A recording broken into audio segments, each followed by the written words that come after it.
Hi, I'm Frank Sesno, your host of Planet Forward, coming to you from our studios at the George Washington University here in Washington, D.C. This terrible oil spill in the Gulf of Mexico is having terrible consequences on the environment, on the economy, and on the energy picture itself. It's also having some consequences on public opinion, which is what's needed to do just about anything in this country.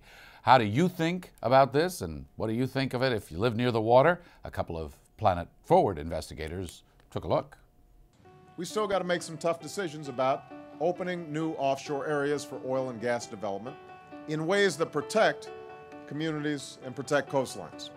Even if you have a rig that breaks loose, even if you have a catastrophe, a catastrophic event, the most that can spill is what's in that pipe.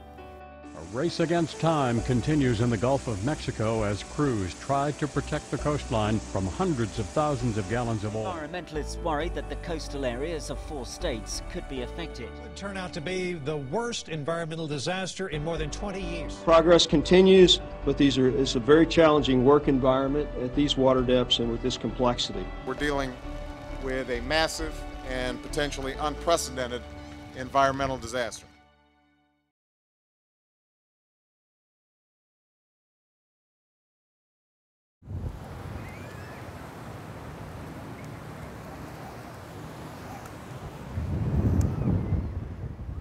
The full extent of the environmental and economic impact of the April 20th oil spill is still unknown, but undoubtedly, it is a turning point in the debate over America's energy future. This section of the Atlantic Ocean was included in proposals for new offshore drilling exploration. But how great is the risk? And is it a necessary step towards a more sustainable future? Get off of oil and create jobs. It's efficiency, not drilling new dry holes off the coast of Virginia. It doesn't make sense.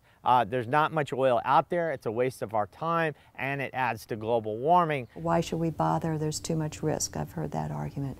And it's kind of like saying to a farmer, why are you bothering planting that extra acreage? You're never going to be able to feed the whole town with it.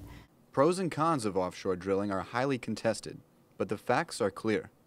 While domestic U.S. oil production has decreased, consumption continues to rise.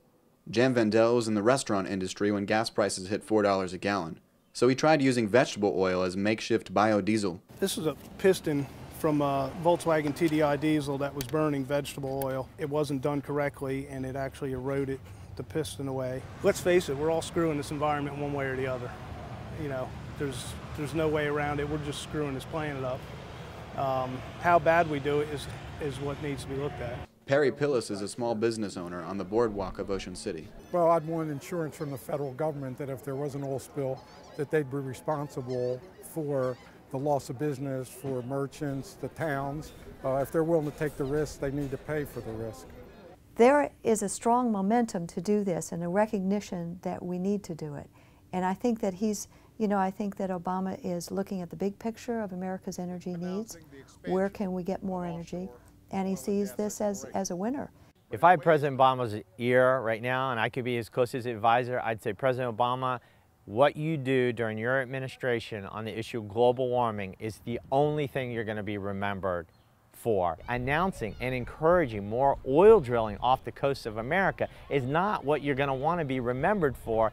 Look to the greater sweep of history and come to terms with the fact that all of human history and all our children and grandchildren are counting on you, Mr. Obama, to help us solve this problem.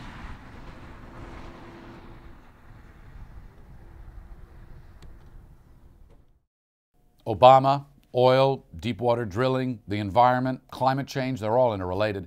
But we'd like to know how you feel about this, what your take is, especially if you live anywhere near where they might be drilling offshore one day soon or are doing it already. We'd like you to join the conversation, as we say. The place to start, planetforward.org.